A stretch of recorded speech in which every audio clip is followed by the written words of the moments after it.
Okay, Karine, tell us the view from Belgium. How was your workshop?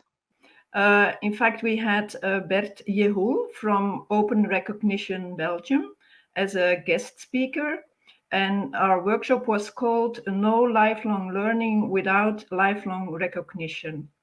And Bert said that we should find new ways of recognizing learning, because if we are serious about addressing the skills gap, we need to simultaneously address the recognition gap.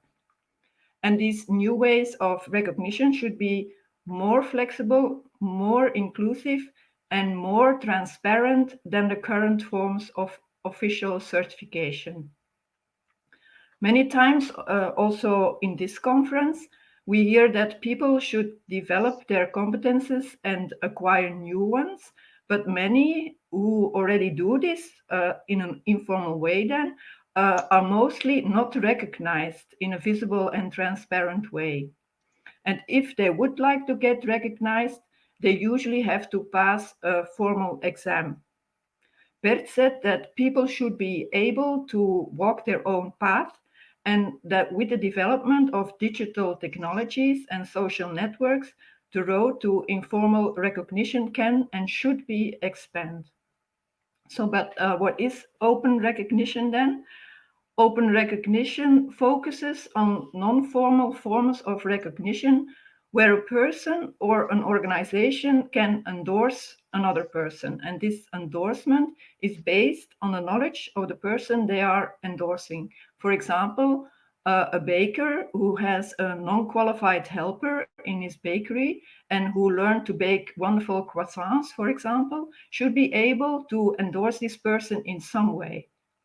Bert told us that a form of digital badges can be used for this kind of recognition because they are flexible and transparent, and they can be applied in many settings.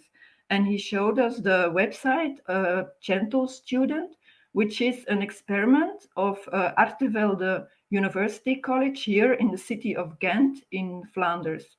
And on this website, Gentle Student, citizens, organizations, and students, they can find each other.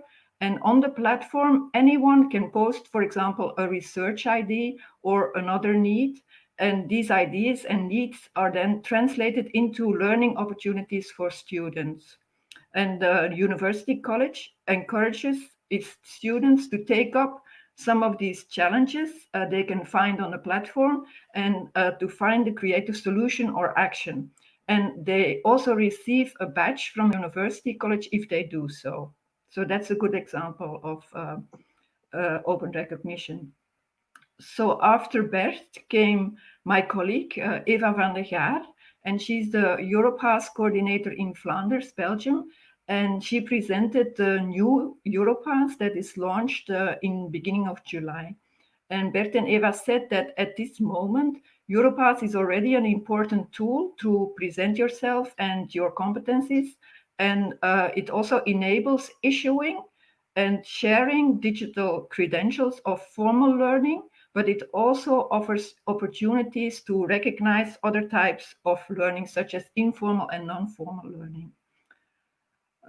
Then Lien Arits from the HackYourFuture project presented her project. And HackYourFuture wants to empower refugees by teaching them the necessary skills for a career in software development. It was initially founded in 2015 in Amsterdam, and because the curriculum was 100% open, the school was replicated in many countries, also in Belgium, and we started in 2018 here in Belgium. And HackYourFuture offers a free 8-month web development program for refugees and vulnerable newcomers. They don't need any technical background to start the program. And before COVID, the training took place in Brussels, live every Sunday. So the participants could take control of their personal lives during the week. So if they have to go to work, for example, so they only had to come on Sunday. But during the week, the students have to engage in self-study, homework, and peer learning, and they get online support for it. With COVID now, the program is completely online. The Hack Your Future has a very small staff. Only 2.6 people, full-time people, work there, but all the teachers and mentors are volunteers. So after the initial program, the students can, they don't have to, but they can join a 4-week intensive boot camp to work on a real project with a real partner. And also this is supported completely by volunteers and sponsoring.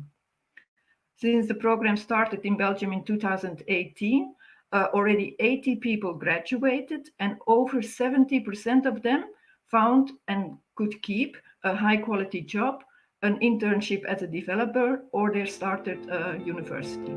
So that's a big success.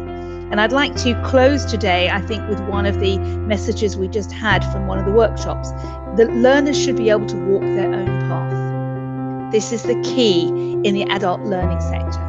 That learning needs to be fun, it needs to be enjoyable, it needs to be accessible, and people should be able to take their own path.